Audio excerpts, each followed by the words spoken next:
Hey everyone, Dan with Mac Rumors, and you've probably been hearing a lot about Spectre and Meltdown recently, which are two vulnerabilities that affect pretty much every modern computer out there.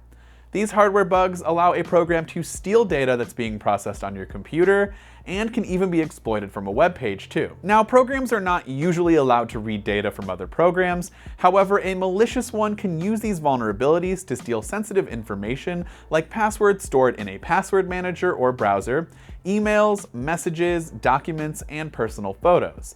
And this isn't just limited to personal computers, but smartphones and cloud storage as well.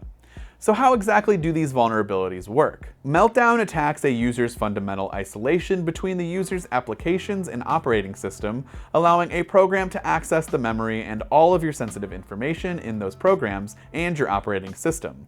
Since this affects pretty much all modern Intel processors, most likely your computer is vulnerable and is unsafe to use if you're running an unpatched operating system. Spectre, on the other hand, is not easy to fix and could require hardware manufacturers to redesign computer and smartphone processors in the future. It is possible, however, to prevent specific known exploits based on Spectre through software patches, and companies are rapidly sending out updates to prevent both of these exploits. So what should you do to protect yourself from these vulnerabilities?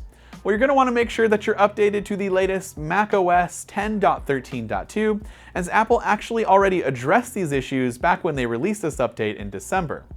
Also, you're going to want to keep an eye out for 10.13.3, as there will be a couple of other tweaks to help circumvent these exploits. Also, be sure to stay locked into MacRumors.com for more information as this news develops.